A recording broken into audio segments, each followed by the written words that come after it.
Hi guys, welcome to my channel, and in today's video I'm going to share a hair mask using an apple. Apples are known to keep the doctors away due to a wide range of benefits, as apples contain vitamins, nutrients, calcium, fiber, antioxidants, etc. With regards to hair, apples are known to stimulate hair growth, reduce dandruff, and prevent hair loss. This was my first time trying an apple hair mask, and I can't wait to share my experience with you. So let's get started. In a bowl, add 1 chopped apple. If your hair is very long, you can take 2. Next, add an egg into it. If you have dry hair, do not add egg white.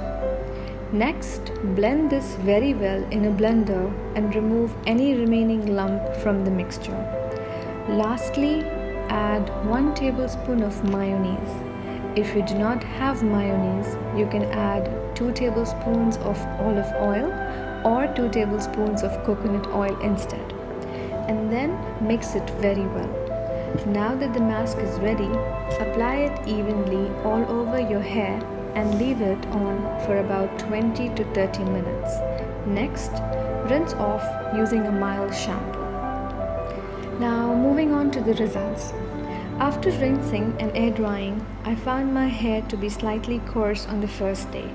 However, the second day it felt kind of soft and easy to manage. So I suggest you to condition your hair after rinsing whenever you use an apple hair mask. Secondly, this mask is not runny like other masks. And lastly, I also suggest never to use an apple alone on your hair. It should be mixed with a good hair oil at least, so that it doesn't dry out your hair. If you have not tried an apple hair mask, then do try and let me know how was your experience. If it suits your hair, you can use this mask once a week. That's it from me. If you found this DIY hair mask helpful, then please give it a thumbs up, share the video and subscribe to my channel. Thank you so much for watching.